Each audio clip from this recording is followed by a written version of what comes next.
She didn't knock. The door opened softly, almost apologetically, like whoever stood outside wasn't sure they had the right to enter. For a moment, I didn't recognize her.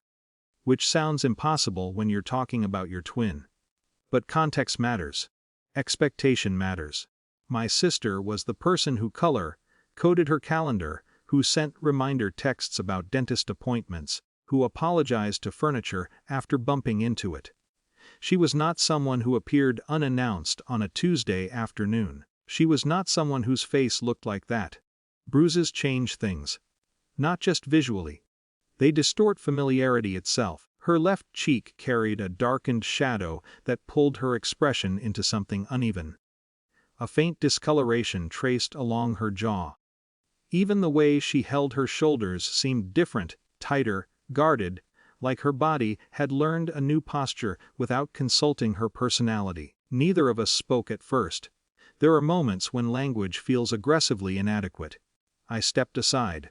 She walked in, sat down, as if this were an ordinary visit. "I fell," she said. The sentence landed between us with the fragile weight of something rehearsed.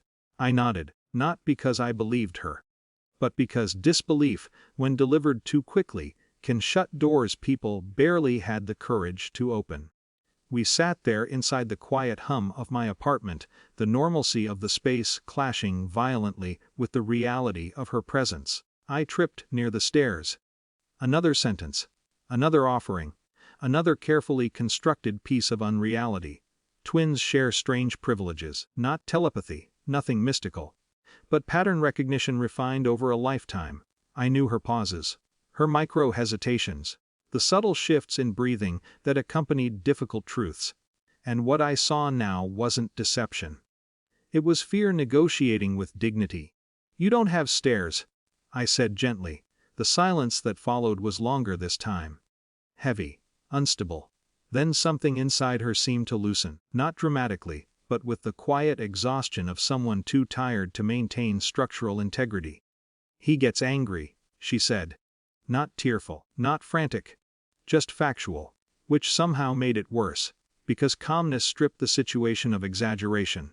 Left only reality. The details emerged slowly, unevenly, as if each one required independent approval before being released into the air. Not constant violence, not cinematic cruelty, but something more insidious: unpredictability, control disguised as concern, anger triggered by invisible thresholds. The kind of environment where tension becomes permanent background noise, where walking across a room requires subconscious calculation. Listening produced a strange duality inside me. Rage and restraint.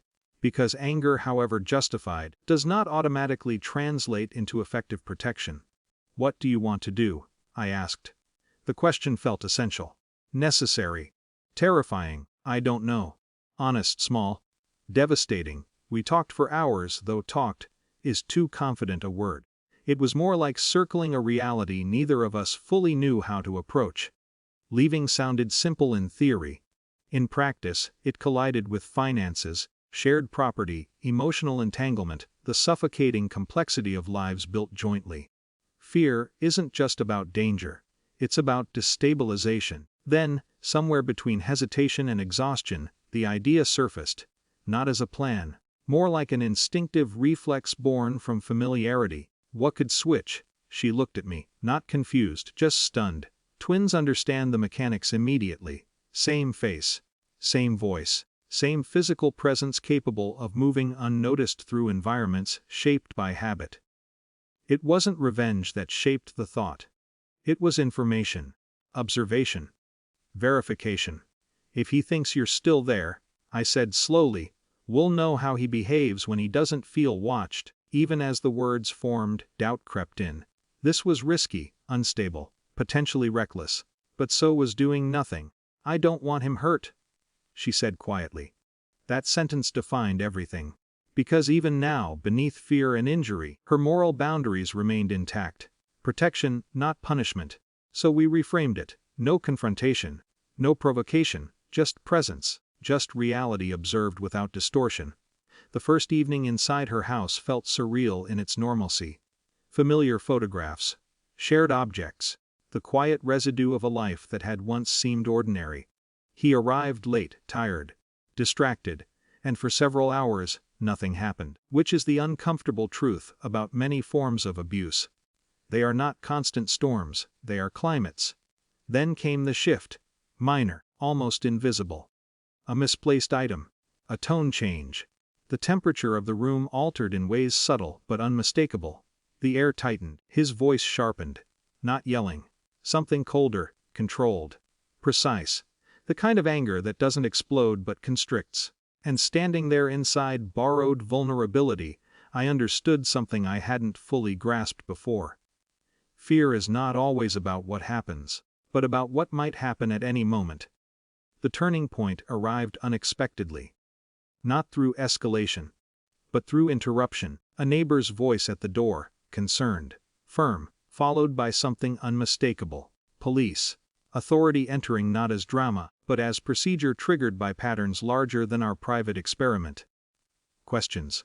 Assessment. Documentation. Reality shifting from domestic secrecy into institutional visibility. Everything after that unfolded with the strange steadiness of systems designed for exactly this purpose. No spectacle. No theatrical lesson, just consequence. Just boundaries, just safety introduced through channels that did not require emotional heroics. Later, sitting together in my apartment, the silence between us felt different. Not heavy. Not fractured. But recalibrated. "You didn't have to do that?" she said. Which was true. "I know," I replied. Also true. Protection isn't always loud. Sometimes it looks like sitting beside someone while their world reorganizes itself. Sometimes it means standing briefly inside their fear so they don't have to face it alone. There was no triumphant ending. No dramatic closure, only something quieter. Stability beginning where chaos once lived. And the fragile, complicated work of rebuilding a life that had learned to survive before it ever had the chance to feel safe.